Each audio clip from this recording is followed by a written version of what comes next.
Hello, my name is David Lenhart, and I am a graduate student at Fort Hays State University, and I am going to be doing a presentation today on inclusive leadership.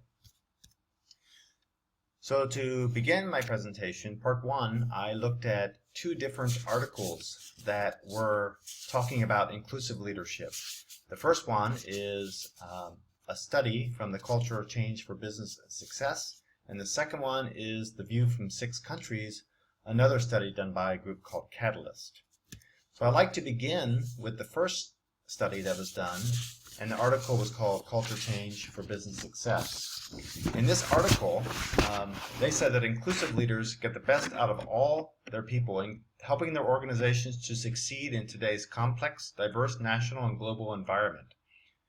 Through their skills and adaptability, building relationships, and developing talent, inclusive leaders are able to increase performance and innovation.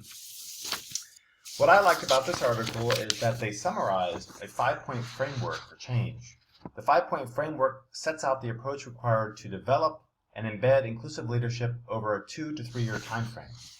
So the critical success factors they found in order to implement a proper inclusive environment in your organization was firstly to establish senior leaders and managers as sponsors and role models for the rest of the organization. Inclusive behaviors are learned through the experience of working with an inclusive leader. Senior leaders have a vital part to play in being a role model for change through their own actions and behavior. To make real change happen, senior leaders need to shift inclusive leadership from just another initiative to the core of what it means to be a successful manager and leader. So in other words, what they're saying is that they need to have senior role models showing that it really works and that it's something they want to fight for and put in their organization. A second success factor was building a group of change agents equipped to embed inclusive leadership. Now, I saw this as kind of giving off or handing off the baton to another group of people so it can spread almost like a Ponzi scheme throughout your organization. So change cannot be driven by one individual, is what this is all about. It needs a team operating together to help everything grow. So building a group of change agents draws from all levels and across all multiple business areas will help to protect long-term success. Change agents must be prepared to lead by example and take real action. They must be assessed for readiness, understanding the core principles of the organization, ability and willingness to coordinate and collaborate with others, and do they have the necessary knowledge and skills in order to be a change agent. The third and major success factor was position inclusive leadership as part of an overall organizational program of change. So in other words, making it important. So not only setting up the senior managers and CEOs as role models and having people follow that rule, but having everyone even below that understand that it's a very important part of the organization. Success in embedding inclusive leadership is highly dependent on being alert to and seizing the opportunity to embed it into existing or new organizational processes, programs, and frameworks. This requires inclusive leadership to be part of an overall planned program of change being undertaken by an organization, not a standalone activity. So quite an interesting article. I really suggest you read that. As you can see, it's here on this page, the front page of that. The second article I read was an actual study done by a group called Catalyst. This one focused on gender and cultural equality as opposed to access equality, which was the first article I read. In this one, they actually looked at 4 major questions to start out their study. How much do the very definitions of inclusion vary from culture to culture? Are there gender differences in what makes employees feel included? What leadership behaviors can promote inclusion, and how much do these behaviors need to be adapted for different cultural contexts? So, me being overseas, I really found this article to be quite interesting and not overly shocking in its findings, but interesting nonetheless. So at a glance, this study, they interviewed or talked to 1,512 different people from different organizations in 6 major countries: Australia, China, Germany, India, Mexico, and the USA. And what they tried to do is find out what are the differences in inclusive leadership qualities that exist in people across cultures.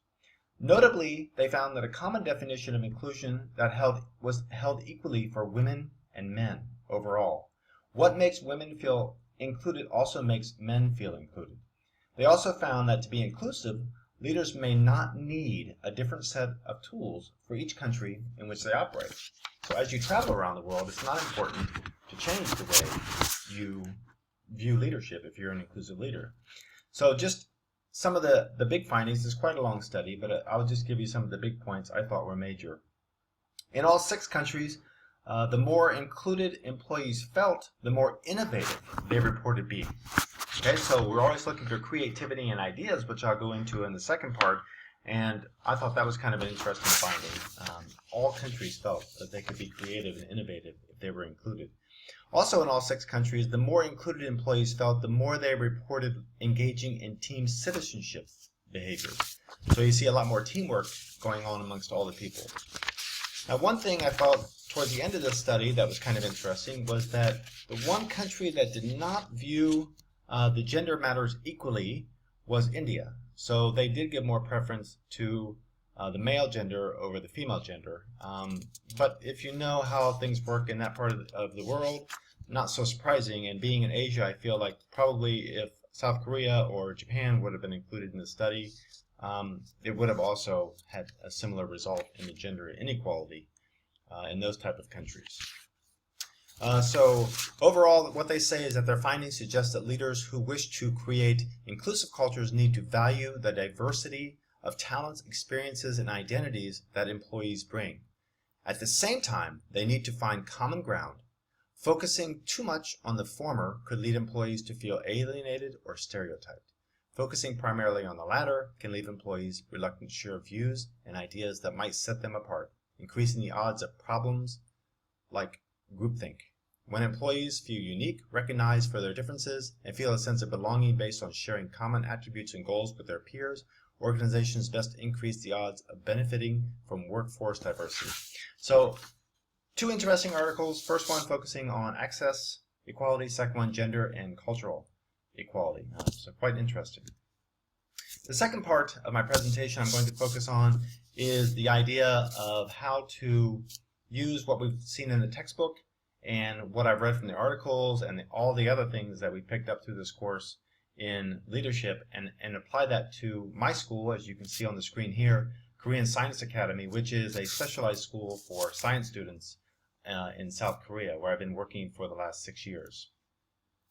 So if I think of the different elements of leadership that are in the book and go through these, I would say that I can apply them very easily and quickly, maybe not quickly, but I think it can be done with everyone buying into the program. So in order to buy in, there's a process. And the first way, if we look at modeling the way, I think that there needs to be workshops where people like myself, let's say I would be a starter, I would go to the workshop or the seminar in between semesters and actually present my ideas at workshops so people can see what I'm thinking about making an inclusive environment. Also, I need to be proactive in designing improvement plans. I can't wait around for ideas and say, well, I'll get to that later. I need to actually start generating ideas myself.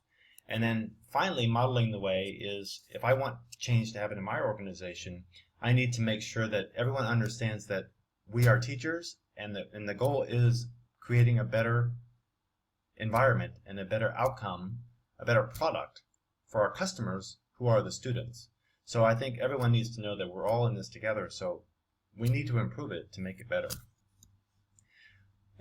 Inspiring a shared vision, which is the second key element of leadership, looks at I think of the curriculum in this idea. How do we make a curriculum that is shared by everyone, has common elements, and there's some type of a handoff system, and everything's not just piecemeal, saying chemistry is this, physics is this, English is this.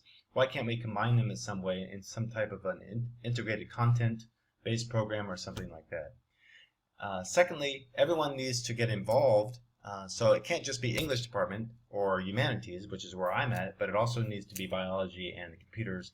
Everyone needs to feel like they're equally valued in the organization. The third element, challenging the process.